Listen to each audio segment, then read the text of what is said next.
In question 5 for Unit 8, you lend your brother $10,000.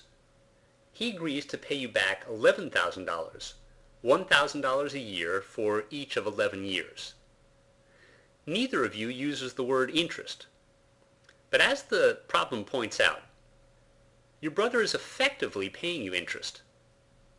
What we can do is look to see what sort of interest a bank would have to charge to allow a loan of $10,000 to be paid back in 11 installments of $1,000.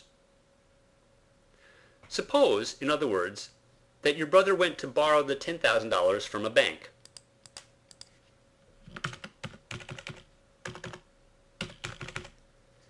Suppose the bank charged 5% as its annual interest for the loan. At the end of 1 year, your brother would owe the $10,000 he borrowed plus the 5% interest on his balance for that year. But at the end of the first year, he would pay the bank $1,000. And this would be subtracted from the amount he owed. After 1 year, then, he would owe $9,500. If he continued in this way for 11 years, that is, if he made 11 yearly payments of $1,000, the total at the end of 11 years would be $2,897.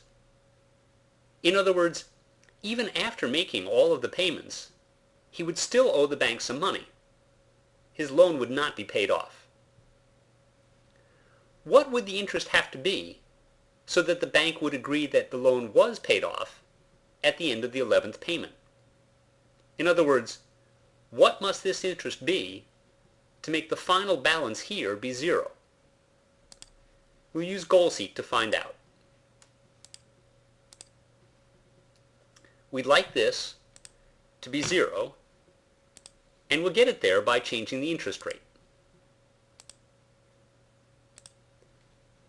To see the answer with more precision, we'll reformat by right-clicking and add a few decimal places. What we learn here is that if your brother takes out a loan from a bank of $10,000, pays annual interest of 1.62%, and makes payments of $1,000 each year for 11 years, he'll end up precisely paying off the loan.